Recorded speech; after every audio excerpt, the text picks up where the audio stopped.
नमस्कार, मैं स्मिता श्रीवास्तव दैनिक जागरण से। घड़ी तो सबने पहनी है, लेकिन अगर हम बात करें टाइटन की तो ये घड़ी कैसे बनी, इस पूरे सफ़र को दिखाया है नए web show made in India में। और इस शो को पे लीड कर रहे हैं जेम्स जरब और वैभव। आप दोनों का बहुत बहुत स्वागत है। Thank you so much. Thank you ma'am. तो कैसा एक्सपीरियंस था घड़ी के बारे में जानने का, कैसे बनी है घड़ियाँ, क्या आप लोगों के एक्सपीरियंसेस थे? और पहले मुझे माफ़ी मांगना चाहता हूँ कि मैं अंग्रेजी you can speak in English, no worries. I in understand. Technical चीज़ के बारे में बात करने में I thought so there was a lot about the world building and all of that, and making the watch and struggling to make the watch and how precise it needs to be, and all of the things that have to come together to even build a factory in order to make the watch. You know, it has to be climate controlled, it has to be dust controlled, there have to be very stringent procedures in place to make sure that these things can happen, to be a plus minus 5-second timepiece. In addition to the fact that they were innovating with quartz, in addition to the fact that a lot of the machines that made these watches weren't built in India and they had to redesign lots of things, in addition to the fact that once they finally made Edge, they had to redesign countless machines because they weren't used to working with such fine and thin systems. But I think it all came together when we went to the factory. We got to shoot at the factory in Hosur for 12 to 14 days, and it was remarkable. It was just remarkable. You got to see the real workers working there. You got to see all the machines that they had bought and how they had amassed them over time.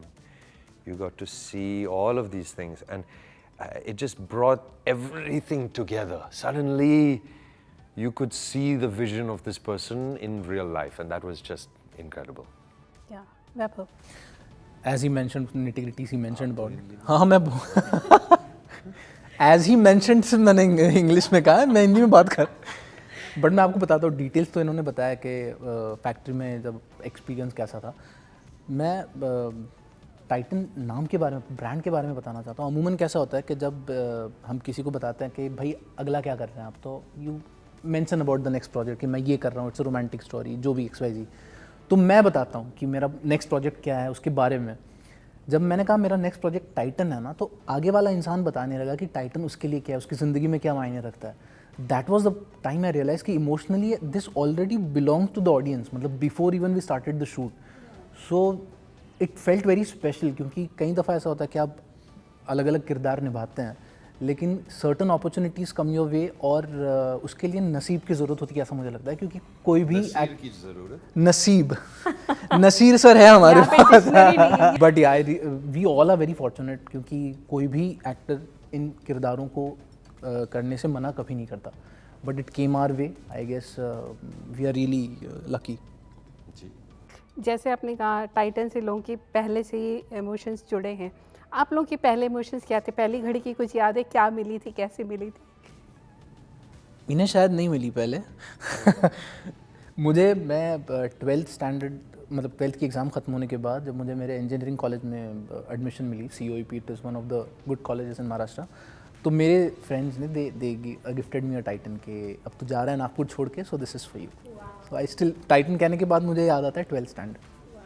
My dad gave me a watch, but it wasn't a Titan watch. I remember distinctly when he gave it to me. It's a very, very beautiful watch. I hold it very dear to me, and I hope to be able to pass it on to my kids as well if I have. So, लेकिन ये जो characters हैं, period characters हैं, तो क्या क्या चीज़ें भूलनी पड़ी आप लोगों को? क्योंकि इस दौर में लौटना, वो सारी चीज़ें समझना, उस समय शायद सिंसियरिटी और रिस्क ज़्यादा होता था। रिस्क से ज़्यादा आई फेल्ट उस टाइम का एक रिदम अलग था। उस आज जो रिदम है, so in today's world, in today's fast world, at times Titan को ऐसा लगता, टाइटन ये वेब सीरीज़ को देख के लगता है it's a tribute to the craftsmanship, क्योंकि कई दफ़ा होता है ना कि to make something meaningful you need to invest time.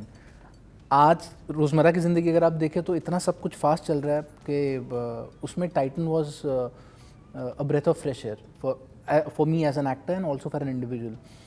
तो जब हम सेट पे थे तो वो जब once you wear those costumes, वो रिक्रिएटेड वर्ल्ड आपके अराउंड जो है, तो I guess as an actor आपको थाली में सजा के दिया जाता है from the writer and from the director, and in this case our art direction as well, it was so nice कि हम उस एरा में ट्रांसेंड हो जा रहे थे, मतलब उसके लिए स्पेशल एफर्ट लेने की ज़रूरत नहीं पड़ी कभी। बिल्कुल। I think there will have been people at that same time that also believed in fast life, fast profits, move on. Maybe not to the same extent. And maybe there was more honor in business back then, but I don't think that's necessarily true either. I think honor is something you have imbibed or you haven't, you know, and even modern day people have it, you know, it's not necessarily the case.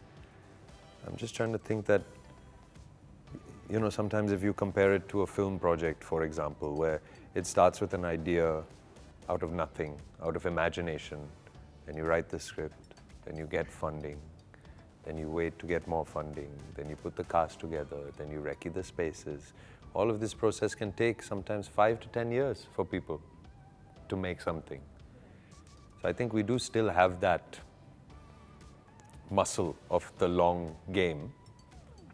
But I understand in this case it's different. It's building a brand that will outlast you, a legacy. It's a beautiful thing. I hope more people have the wherewithal and the resources to do so. बिल्कुल। But जब बात करें अगर, तो rocket boys से लेके made in India तक आपने ऐसे कैरेक्टर्स किए जो इंडिया को डिफाइन ही नहीं करते, रिप्रेजेंट ही नहीं करते, रीडिफाइन भी करते। तो क्या कहीं ऐसी वजह है कि इसमें नेशनल बिल्डिंग की एक इम्पोर्टेंस ज़्यादा होती है, इसलिए ज़्यादा अट्रैक्ट करते हैं? मैं एक्चुअली कैरेक्टर्स से ज़्यादा अट्रैक्ट होता हूँ, पर I am not, I think that nation building is beautiful, and I think that everyone should be proud of the place that they're from, and I think that that lifting people up and improving the overall lives of the people around you is an incredible endeavor, and I'm glad that I've got to play two characters who really had that inside of them, and I hope that some of it rubs off on me. Right. Vaibhav, आपने भी Manikarnika, operation Valentine, सब country से जुड़ी article 370 जैसी फिल्में की हैं। I guess as an Indian certain things come naturally to you, मतलब जब आप नेशनलिज्म की बात करते हैं या फिर मिलिट्री या आर्मी की अगर बात करें, तो जब आप वो यूनिफॉर्म पहनते हैं तो एक बहुत अलग महसूस करते हो आप, और as an actor I feel lucky कि I could wear the Indian army का यूनिफॉर्म, अदरवाइज़ वो लोग बहुत अलग लेवल के लोग होते हैं जो वो पहनते हैं। So it's always very special जब आप कोई ऐसी चीज़ करते हो, कोई ऐसा प्रोजेक्ट करते हो which is very close to the country, और which defines the in a way it had played an important role in the journey of the country, so that becomes very special. या but जिस तरीके की एक कहानी है, एक ambition है, जिस तरीके से आप दोनों का कैरेक्टर उसको पाना चाह रहा है, तो एम्बिशन को लेके कुछ अंडरस्टैंडिंग आपकी बदली, आप दोनों की, या you learn something from all these character which helps you? जी जी बिल्कुल, of course, attention to detail, believing in something bigger than yourself, having the perseverance to overcome the obstacles in order to make that thing you've believed in and you've imagined out into the real world, into something you can feel and touch and people can wear on their wrist. Believing in something bigger in general than yourself, I think, is a very, very, very, very important thing. I think in the modern world we believe in, we are fed always individual. Garbage. I think the individual has been invented in order to sell products. I think we are a society, we are other people, our energies are constantly affected by everybody around us, and I think we should look at ourselves as one amongst many as opposed to just one, you know. I think everything is a living, breathing, moving, changing organism. And I think the more we can accept that and encourage that and believe that there is no such as thing as individual, there is only community. Right It'll only help us. Long with जैसे जिनने कहा कि dedication and patience and all, एक चीज़ जो Titan के दरमियान मुझे महसूस हुई कि आप ना ये इतनी तेज़ी से ये जो रफ्तार है ज़िंदगी की इतनी फास्ट है कि चंद लम्हे आपको निकालना ज़रूरी है जहाँ वो रफ्तार को आप कम करें. ये this is something which I genuinely realise कि you run but there have to be certain moment जहाँ आप वो पेस या फिर वो कंपटीशन को भूल के you are just there for some time and then again you go and run in that rat race. But वो सर्टन मोमेंट्स आपको खुद के लिए अलग से निकालना जहाँ रफ्तार कम हो गई है ज़रूरी है. This is what I learn. बिल्कुल, लेकिन एक मेंटर भी उतना ही ज़रूरी है जैसे JRDS उसमें है. आपके लिए वो मेंटर कौन रहे जिन्होंने आपको बहुत गाइड किया? For me it was always सबसे पहले तो पेरेंट्स, बिकॉज मैं जब कभी अवार्ड मिलता हूँ तो मैं पहली लाइन ये कहता हूँ कि thank you mom dad for allowing me to dream and then after my engineering allowing me to pursue my dream. So मेरे लिए सबसे पहले तो मॉम डैड हैं. एंड देन ग्रेजुअली ज़िंदगी के हर पड़ाव पे ना कोई मिलता गया जिसने थोड़ा गाइडेंस दिया. उस वक्त वो बहुत ज़रूरी था. Now when I look back कोई किसी को बताऊं तो ऐसा लगेगा अरे वो तो सिर्फ थोड़ा छोटा सा गाइडेंस था, but why you call that person a mentor. उस वक्त वो बहुत ज़रूरी था और उस वक्त अगर वो नहीं होता तो शायद लाइफ का रुझान कुछ और होता. तो that's why I feel I am so lucky that at different stages of my life I got people. Theatre में while I was doing theatre तो काफ़ी लोगों ने गाइड किया. सो बहुत से लोग थे, एक का पर्टिकुलर नाम नहीं लूँगा, but yes if you want to say कि सबसे इम्पोर्टेंट कौन थे तो माय मॉम डैड. या जी. So yeah, my mom and dad are also important, but I wouldn't call them my mentor within this like structure like how this is, right? And also as actors, it's different. It's not a corporate structure where there's always the same person above you and that's the person that you're learning from, or that's the person you're hoping to replace one day, or that's the person you're hoping to, it's different. You move from project to project to project. So every person can teach you a different thing and a new thing, I think also some of my mentors are people I've never met, people who I've admired from afar, from a distance. I've liked what they've said. I've liked how they seem to live their life. I like how their approach to life. I think, I think it's been a changing thing. Like, I don't think Nasir sir would consider me his mentee, but in ways, he would. In ways, I consider him a mentor in terms of his approach to acting. It's incredible. And so, art imitated life. So I didn't have to do too much in the scenes. I just had to hear him and listen to him and try to learn what I could from him, even in the scenes. And I was doing the same thing on set. So how was your first meeting with Nasir साहब? आप दोनों पहली बार I think काम कर रहे हैं. नहीं, इन्होंने पहले भी काम किया था उनके साथ, सो ही न्यू हिम बिफोर. काम नहीं किया पर बहुत बार मिले थे. थिएटर से भी जुड़े हैं आप लोग. या कैसा था एक्सपीरियंस नसीर साहब के लिए? Fantastic. But for me, it was a continuation of a relationship.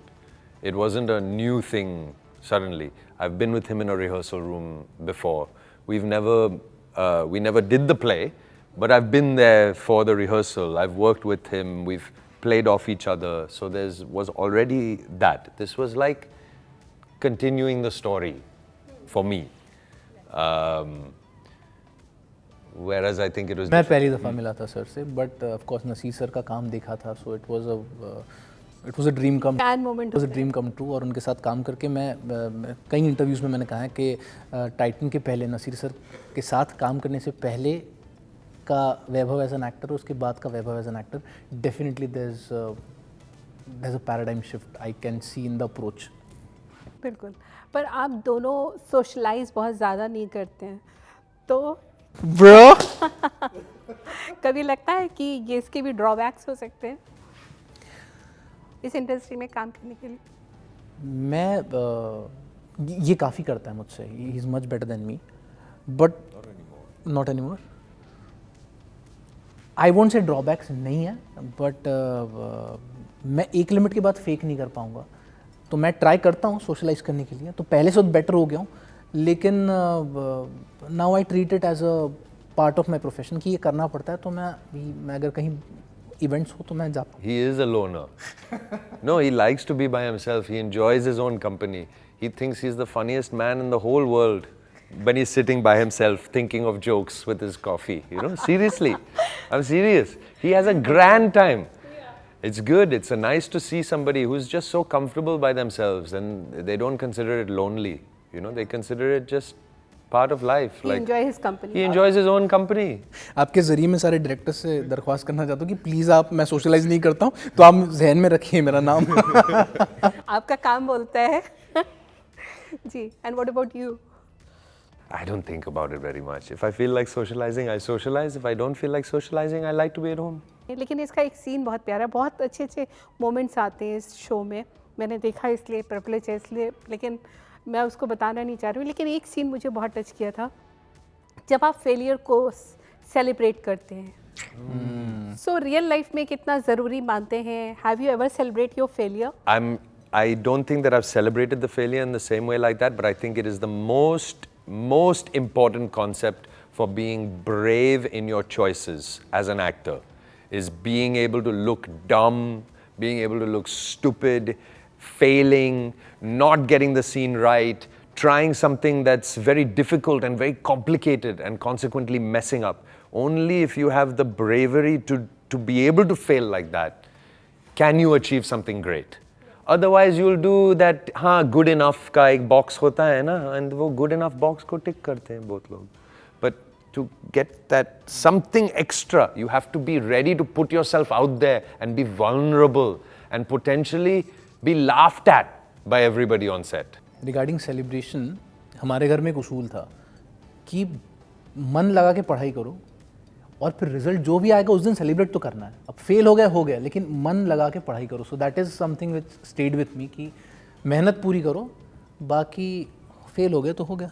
And finally last question, because show का नाम मेड इन इंडिया है, आप लोग इतनी जगह जाते हैं, फॉरेन ट्रैवल करते हैं, what was the proudest moment when you feel कि मेड इन इंडिया हमारे पास है, कि ये this thing was made in India, you feel proud?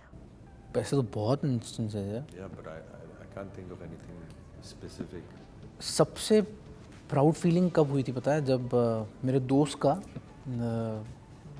He was in, I guess Seattle में था, वहाँ से उसका फ़ोन आया कि यार इंडिया ने जो लॉन्च किया है रॉकेट, भाई अगर आप इकोनॉमी की बात करें तो इतने कम पैसे में तो यूएस में नासा में कोई सोच भी नहीं सकता था. So the kind of talent that we have, और वो भी एक बजट में हम जो चीज़ें करते हैं ना, वो उस वक्त ऐसा लगा था कि भाई हिंदुस्तानी कुछ भी कर सकता है.